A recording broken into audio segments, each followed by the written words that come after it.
இது என்னய்யா புது ட்ரெண்டா இருக்கு? மும்பை தான் திலக் வர்மாவ ரிட்டயர் அவுட் பண்ணாங்கன்னு பார்த்தா, நேத்து மேட்ச்ல சிஎஸ்கேவும் கான்வேவ ரிட்டயர் அவுட் பண்ணி, அவர அவமானப்படுத்திட்டாங்களேப்பா!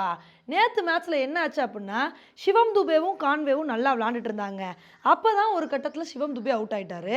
சிவம் துபே அவுட் ஆனவுனே, தோனி வந்து உள்ள வந்தாரு.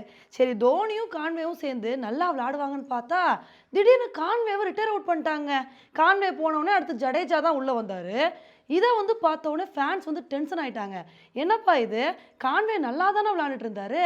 அவர ரிட்டயர் அவுட் பண்ணிட்டு ஏன் ஜடேஜா வந்து உள்ள கொண்டு வந்தீங்க அப்படின்னு ஃபேன்ஸ் வந்து பயங்கரமா கொந்தளிக்க ஆரம்பிச்சுட்டாங்க. ஆனா நேத்து மேட்ச் முடிஞ்ச உடனே ருத்ராஜ் காயக்வாட் என்ன சொன்னாரு அப்படின்னா, இல்ல சிஎஸ்கே மேனேஜ்மெண்ட் வந்து ஜடேஜா வந்து நல்லா இந்த மேட்ச ஃபினிஷ் பண்ணுவாருன்னு நெனச்சாங்க. ஏன்னா அவர் பல இடத்துல சிஎஸ்கேக்காண்டி நெறைய மேட்சஸ நல்லா ஃபினிஷ் பண்ணி குடுத்துருக்காரு. அதனால தான் கான்வேவ வர சொல்லிட்டு ஜடேஜா வந்து உள்ள அனுப்புனாங்க. இதுதான் இதுக்கு காரணம் அப்படின்னு இந்த மாரி ஒரு விஷயத்த வந்து சொல்லியிருக்காருங்க. இத வந்து கேட்டவுனே சிஎஸ்கே ஃபேன்ஸ் வந்து பயங்கரமா கொந்தளிக்க ஆரம்பிச்சுட்டாங்க. சரி ஜடேஜா பெஸ்ட் ஃபினிஷர் தானே. நியாயப்படி நல்லா ஃபினிஷ் பண்ணி இந்த மேட்ச முடிச்சிருக்கணுமா இல்லையா? ஆனா அவர் நேத்து மேட்ச்ல என்ன பண்ணாரு? ஒத்த 6 தானே அடிச்சாரு. இந்த ஒத்த 6 கான்வேவே அடிச்சிருப்பாரு. அதுக்கு எதுக்கு கான்வேவ வெளிய போ சொல்லிட்டு ஜடேஜா உள்ள கொண்டு வந்திருக்கீங்க?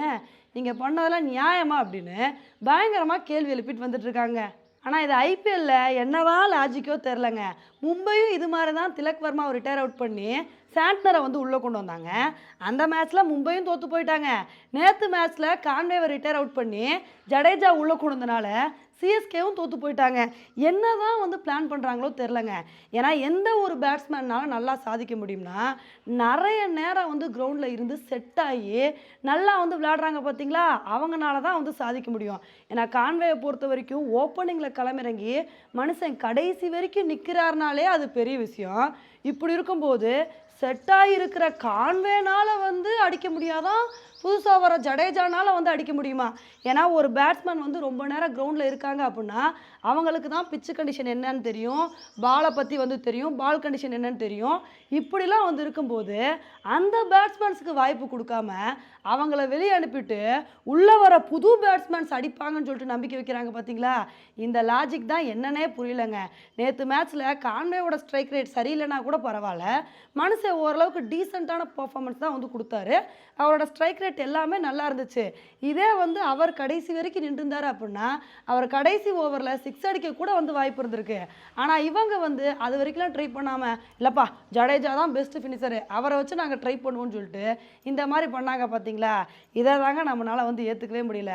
ஃபர்ஸ்ட்டு மும்பை இந்த ஒரு விஷயத்த பண்ணி, ஃபேன்ஸ் வந்து நெறைய மும்பைய வந்து விளாசி தள்ளினாங்க. இப்ப இத தொடர்ந்து சிஎஸ்கேவும் இந்த முட்டாள்தனத்த வந்து பண்ணியிருக்காங்க. உண்மையிலே சிஎஸ்கே டீம்ல இருக்கிற பிரச்சனைய சரி பண்ணணும்னா, என்ன தெரியுமா பண்ணணும்? மாத்தி மாத்தி கேட்ச் விடுறாங்க பார்த்தீங்களா?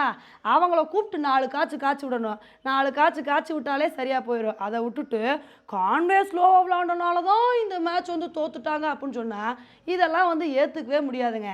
நேத்து மேட்ச்ல பஞ்சாப் கரெக்ட்டா டிசைட் பண்ணிட்டாங்க. ஸ்ரேயஸ் ஐயருக்கு தெரிஞ்சிருக்கு. கண்டிப்பா இவங்களுக்கு 180 ரன்னுக்கு மேல டார்கெட் குடுத்தா, இத சேஸ் பண்ணவே மாட்டாங்க.